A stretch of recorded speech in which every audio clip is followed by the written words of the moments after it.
யார் செய்யணும் தியானம் அப்படின்னா சுவாசம் யாருக்கெல்லாம் இருக்கோ அவங்க எல்லாமே செய்யணும் மாஸ்டர்ஸ். இப்போ ஹிந்து சுவாசம் அப்படின்னு சொல்லி, முஸ்லீம் சுவாசமான்ட்டு, சைனா சுவாசம் அப்படின்ட்டு, ஆஃப்ரிக்கா சுவாசம் அப்படின்ட்டு எதுவும் இல்லை தானே. இல்லை, லேடிஸ்க்கு வேறு சுவாசமும் ஜென்ஸுக்கு வேறு சுவாசம் அப்படின்றது ஏதாவது இருக்காக? எதுவும் இல்லை.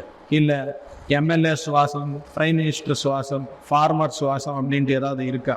இல்லை, எதுவுமே இல்லை. அந்த மாதிரி எல்லாருக்குமே ஒன்று தான் சுவாசம்.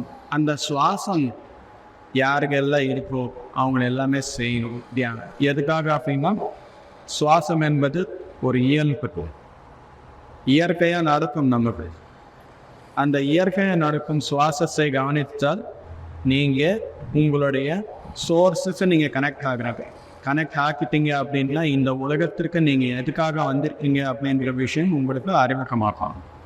அவ்வளோதான்.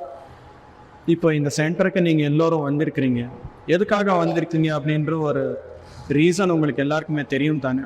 ஒரு கிளாஸ் நடக்குது, ஒரு மெடிடேஷன் செஷன் இருக்குது, ஏதோ சொல்கிறாரு, ஏதோ தியானம் செய்கிறாரு, கொஞ்ச நேரம் உட்காந்து தியானம் பண்ணுறோம் அப்படின்ட்டு தான் வந்திருக்கிறீங்க. 1 மணி நேரம், அதாவது 1 o'clock ஆனதுக்கப்புறம் செஷன் முடியுது. ஆனதுக்கப்புறம் நீங்கள் யாராச்சும் ஒருத்தராவது இங்கேயே நீங்கள் இருக்கிறீங்களா? யாரும் இருக்க மாட்டோம் தானே. யார் வீட்டுக்கு அவங்க கிளம்பி போகிறது தானே.